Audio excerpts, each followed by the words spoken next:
Sobat calon guru semuanya, pemerintah telah mengumumkan bahwasannya untuk kriteria pelamar dan juga pengisian formasi P3K secara berurutan didahulukan untuk XTHK 2. Kemudian non-ASN yang terdata di database BKN dan juga non-ASN yang aktif bekerja pada instansi pemerintah. Nah, termasuk juga guru honorer. Ini nanti ketika kita melakukan pendaftaran P3K Guru 2024, maka kita login ke akun kita. Kemudian kita memilih jenis seleksi yang P3K Guru. Nah, tentunya hal penting yang perlu kita upayakan untuk saat ini ketika pendaftaran belum dibuka, yaitu kita harus memastikan bahwa nanti kita bisa mendaftar P3K Guru 2024. Kalau misalkan kita nggak bisa mendaftar P3K Guru 2024, berarti di sini nanti kita yang nggak ada peluang untuk bisa lulus ya. Pada video ini kita akan memberikan update informasi yaitu 6 kriteria honorer yang tidak bisa daftar P3K Guru 2024, dan di sini nanti masih ada yang bisa diupayakan ya, namun ada juga yang tidak bisa diupayakan. Nah, kira-kira siapa saja 6 honorer yang tidak bisa daftar P3K Guru 2024 dan bagaimanakah upaya kita supaya nanti bisa mendaftar? Ini bisa kita upayakan sejak sekarang. Bagaimanakah informasinya? Silahkan simak video ini sampai selesai. Namun sebelum kita lanjutkan, perlu saya ingatkan, bagi teman-teman yang mungkin baru pertama kali menemukan channel Calon Guru ini, silakan klik tombol subscribe-nya dan aktifkan notifikasi loncengnya, sehingga jika Calon Guru menyajikan update informasi terbaru, kalian tidak akan ketinggalan informasi. Baiklah sobat semuanya, untuk yang pertama yaitu kriteria honorer yang tidak bisa mendaftar P3K Guru 2024, yaitu guru honorer yang tidak terdaftar di Dapodik. Nah, tentunya kalau misalkan kita melihat usulan rekomendasi dari Kemdikbudristek, dikarenakan sudah ada beberapa usulan rekomendasi ini yang membuahkan hasil. Di antaranya di sini adalah untuk pengadaan P3K Guru, pengadaan guru yang hanya melalui jalur P3K itu sudah dibuktikan bahwasanya untuk seluruh instansi yang di sini mengusulkan formasi CPNS guru ini sudah ditolak semuanya dan sudah ditetapkan dalam Kepmen Pan RB nomor 11 tahun 2024 ya. Kemudian untuk formasi tendik ini juga sudah berhasil dilakukan. Kemudian di sini nanti hal penting yang tentunya akan juga dikabulkan itu adalah untuk P3K Guru nanti tetap menggunakan data Dapodik dan juga database lulusan PPG Kemdikbudristek. Nah, pastinya kalau misalkan nanti aturannya seperti ini sama halnya dengan tahun kemarin, berarti guru honorer yang tidak terdaftar di Dapodik ini nanti tidak akan bisa mendaftar P3K Guru 2024. Dan saya pernah membaca komentar teman-teman di kolom komentar video sebelumnya itu, ada banyak sekali teman-teman guru honorer yang mengeluh sudah mengajar sejak 2019, sudah mengajar sejak 2010, tapi sampai sekarang itu tidak dimasukkan di Dapodik.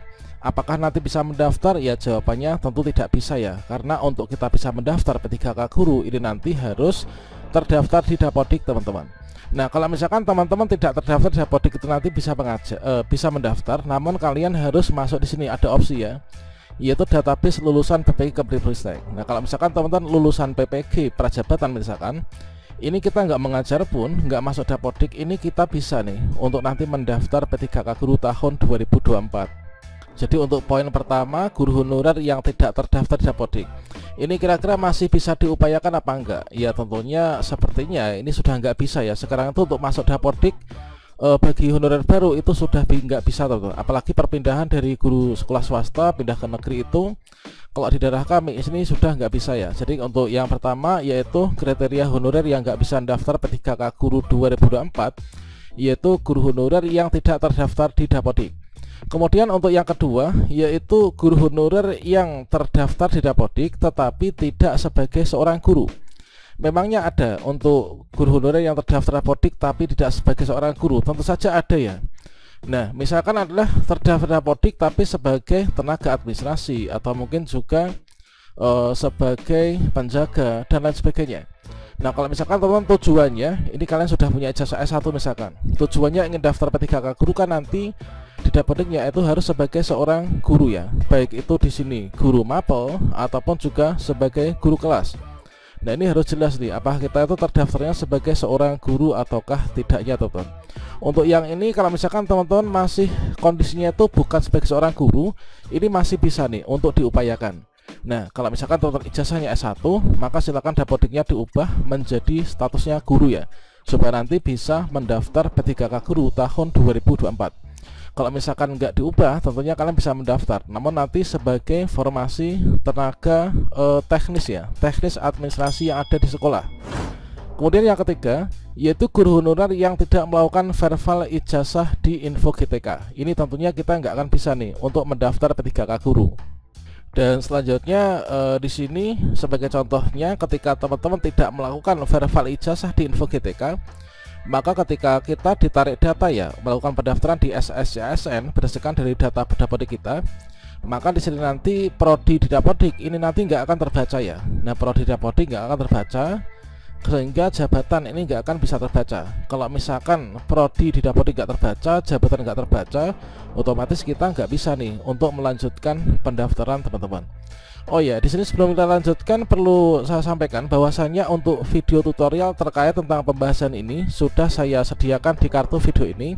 Silahkan nanti teman-teman cek ya, misalkan cara cek keaktifan guru di Dapodik itu caranya gimana, silahkan cek, silahkan dilihat ya. Kemudian bagaimanakah cara verval ijazah di Info GTK, silahkan kalian tonton tutorialnya di kartu video ini.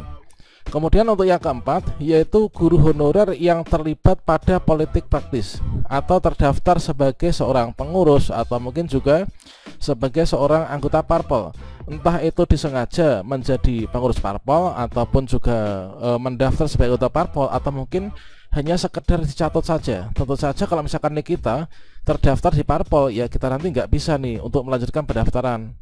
Dan untuk tutorial cara mengeceknya dan solusinya ini sudah saya sediakan di kartu video ini ya. Nah, jadi di sini kalau misalkan kita lihat ya, pada aturan umum pengadaan ASN P3K maupun juga CPNS itu adalah sama.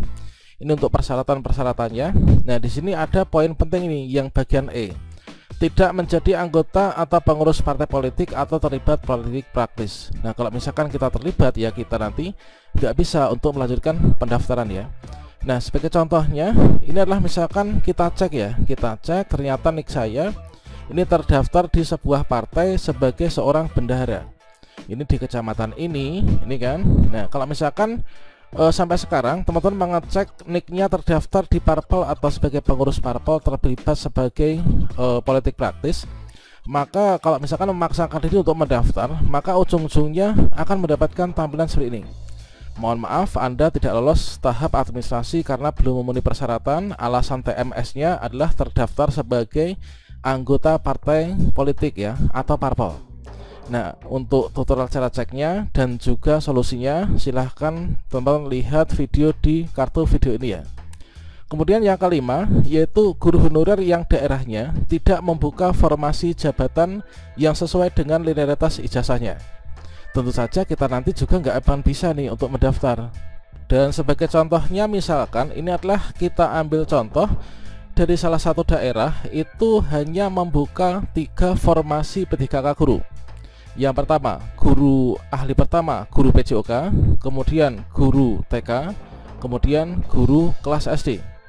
Meskipun jumlahnya untuk PJOK ada 20, guru TK ada 10, guru kelas SD ada 100. Tentu saja di sini yang ijazahnya nggak linear dengan formasi jabatan ini, kita nggak bisa untuk mendaftar. Ini adalah di suatu daerah kabupaten ya. Nah, otomatis nanti kita daftar di sini nggak bisa, kita daftar di daerah lain itu nggak bisa. Misalkan saja kita ambil contoh ya, misalkan ijazah S1 PAI, misalkan S1 PAI itu kan di sini nggak linear dengan formasi apapun kan, karena formasi yang dibuka ini hanya ada 3. Guru PJOK, PAI kan nggak bisa. Kemudian untuk guru kelas TK, PAI kan nggak bisa. Guru kelas SD, PAI nggak bisa. Nah, beda lagi dengan misalkan teman-teman guru PKN atau mungkin guru bahasa Indonesia, itu bisa masuk nih ke guru kelas SD ini. Nah, kita daftar di daerah sendiri nggak bisa, kita daftar di daerah lain juga nggak bisa. Mengapa nggak bisa? Karena untuk seleksi P3K guru itu berdasarkan wilayah kewenangan. Misalkan Dapodik saya itu terdaftar di Dapodik di Kabupaten A, maka saya bisa daftarnya itu ya memilih formasi yang ada di Kabupaten A. Saya nggak bisa untuk memilih formasi yang ada di Kabupaten B dan seterusnya, teman-teman. Kemudian untuk yang kelima, guru honorer yang tidak mendapatkan sisa formasi. Nah, kalau misalkan di sini formasinya ini seperti ini ya. Ini adalah untuk formasi per mapel perjabatannya. Kemudian kalau misalkan kita melihat kondisi untuk urutan penuntut lulusan dan juga prioritas, maka di sini nanti kalau misalkan kita ini nanti ada pembatasan pelamar kebutuhan khusus dan umum seperti halnya tahun kemarin, maka kita ini akan tidak bisa melanjutkan pendaftaran. Ini ketika kita nggak ada sisa formasi lagi untuk pelamar umum misalkan, atau kriteria yang berada di bawah dari pelamar kebutuhan khusus atau jalur khusus ya.